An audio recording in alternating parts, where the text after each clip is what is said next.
আসসালামু আলাইকুম আমার প্রিয় বন্ধুরা, কেমন আছেন? যে যেখান থেকে দেখছেন সবাইকে মাহে রমজানের শুভেচ্ছা।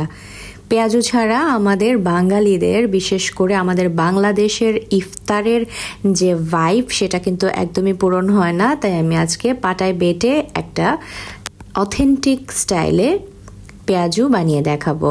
তো পেঁয়াজু বানানোর জন্য আমি মসুরের ডাল নিয়েছি 1 কাপ, আধা কাপ নিয়েছি খেসারির ডাল, আর মুগ ডাল নিয়েছি আধা কাপের থেকেও আর একটু কম, আর একটু পোলাও চাল নিয়েছি। এটা দিলে একটা ক্রিস্পি ভাব ভালো আসে বা ফ্লেভারটাও খুব সুন্দর আসে।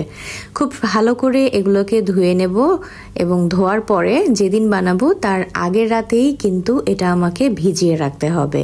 তো সবগুলো ডাল আমি ভালো করে পানি দিয়ে 3 থেকে 4 বার করে ধুয়ে নিয়ে তারপরে এটাকে সারা রাত ভিজিয়ে রেখেছিলাম।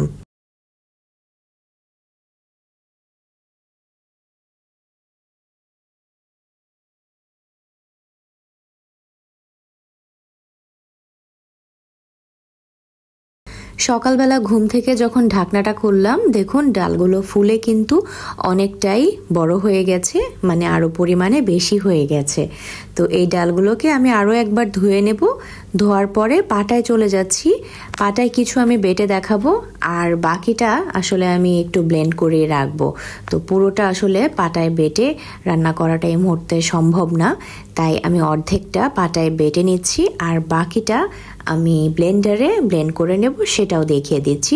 তবে দুইটার ডিফারেন্স কীরকম হয় সেটাও দেখবেন।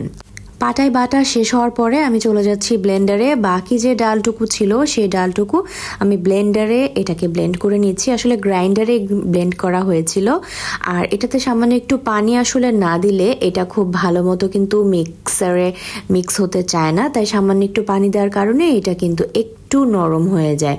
তো দেখুন ডিফারেন্সটা, পাটায় বাটাটা আমি 1 বাটা দিয়েছি, সেটাতে একটু শক্ত শক্ত হয়েছে এবং এটা ভাজলে কিন্তু একদম মুচমুচে হবে। আর এটা যেটা দেখতে পাচ্ছেন, যেটা ব্লেন্ডারে করা, এটা একটু লিকুইড, তবে এটার সাথে একটু চালের গুঁড়া আমি মিক্সড করে রাখবো, তাতে এটা কিন্তু একটু শক্ত হয়ে যাবে। তো আপনারা এভাবে করলে, একটু এই টিপসটা ফলো করলে দেখবেন যে আপনাদের পেঁয়াজগুলো কিন্তু খুব ভালো হবে এবং মচমচে হবে। তো এটাকে আমি ফ্রোজেন করে রাখবো, পরবর্তীতে যখন আমার প্রয়োজন তখন আমি এটা বের করে নিব। এজন্য এটার সাথে একটু হলুদের গুঁড়া আর একটু লাল মরিচের গুঁড়া মিশিয়ে আমি রেখে দিচ্ছি, যাতে পরে আর আমার আর কিছু মিক্সড করতে না হয়। তো এটার সাথে কিন্তু লবণ আমি মিক্স করিনি, লবণ দিলে অনেক সময় পানি ছেড়ে দিতে পারে। তো যখন বের করবেন 2 ঘন্টা আগে বের করে রাখবেন, যাতে বরফটা ছুটে গেলে সাথে সাথে এটাকে পেঁয়াজ আর কাঁচামরিচ দিয়ে কুক করে ফেলা যায় বা পেঁয়াজও করে ফেলা যায়। অন্যদিকে আমি যে পাটায় বাটাগুলো নিয়েছিলাম সেটার সাথে পেঁয়াজের কুচি মিশিয়ে নিচ্ছি। যে যেমন পরিমাণ চান, একটু বেশি পরিমাণে পেঁয়াজ কুচি নিলেও ভালো। সাথে একটু কাঁচামরিচ নিয়েছি, 1/2 চা চামচ লবণ নিয়েছি, আর কুচি ধনেপাতা নিয়েছি। সবগুলো এখন একসাথে ভালো করে একটু মিক্স করে নেব। মিক্স করার সময় একটু খেয়াল রাখবেন পেঁয়াজটা যেন আগেই একটু ভালো করে কচলে নেওয়া যায়, তাতে পেঁয়াজটা কিন্তু দলা পাকিয়ে থাকবে না। তো এটা মিক্স করা হয়ে গেলে আমি চলে যাচ্ছি ফ্রাই প্যানে তেলটা একটু গরম করে রেখেছি এবং এখন এটার মধ্যে আমি হাত দিয়ে চেপে চেপে একদম রাউন্ড শেপের মতো খুব সুন্দর করে এগুলোকে পেঁয়াজু বা বড়া যেটাই বলুন সেটাকে বানিয়ে ফেলছি। তো দেখুন একটা একটা করে আমি কিন্তু হাত দিয়ে চেপে চেপে দিচ্ছি।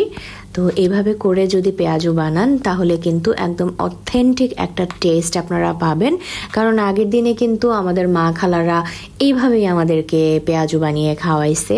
তো এভাবেই আসলে কিন্তু আমরা খেয়েই অভ্যস্ত। পাটায় বাটার থেকে আসলে অন্য কিছুর টেস্ট আমাদের এখন আর ভালোই লাগে না। তো এখন আমাদের সময় বাঁচানোর জন্য গ্রাইন্ডারের হেল্প নিতেই হয়, তো কিছু করার নেই। তো পেঁয়াজুগুলো যখন এক পিঠ ভাজা হয়ে যাবে, আমি 2 মিনিট পরে আর এক পিঠ উল্টে দিচ্ছি এবং এইভাবে আরও 2 মিনিট পরে আমি আর একটা পিঠ উল্টে দিলেই দেখবেন একটা লাল লাল কালারের পেঁয়াজু ভাজা হয়ে যাবে। এবং এই পর্যায়ে কিন্তু পুরো হিটটাই লোতে রাখতে হবে, হাই হিটে কিন্তু ভাজা যাবে না। হাই হিটে ভাজলে ভেতরটা কাঁচা থেকে যাবে এবং ওপরটা লাল হয়ে যাবে। তো ভেতরে এবং ওপরে পুরোটাই যদি পারফেক্টলি ভাজতে চান ভালো করে, তাহলে লো হিটেই কিন্তু এটাকে ভাজতে হবে। তো দেখুন কালারটা একদম অরেঞ্জ কালারের একটা ভাইব চলে আসছে, দেখেই মনে হচ্ছে যে আসলে খেয়ে ফেলি। তো রমজান যেহেতু চলছে তাই আমরা ওয়েট করব ইফতার পর্যন্ত।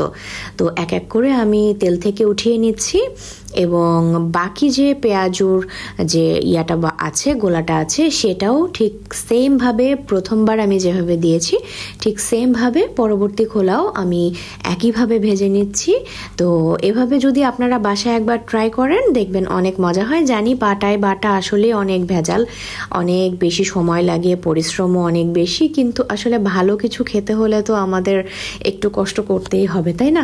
গ্রাইন্ডারে তো আসলে সময় বাঁচানোর জন্য আমরা করতেই পারি, কিন্তু একটু দেশি স্বাদ, একটু নিজেদের দেশের একটা টেস্ট পাওয়ার জন্য যদি এইভাবে আপনারা একদিন অন্তত পক্ষে করে খেতে পারেন তাহলে দেখবেন যে আসলেই মনটা ভরে যায়।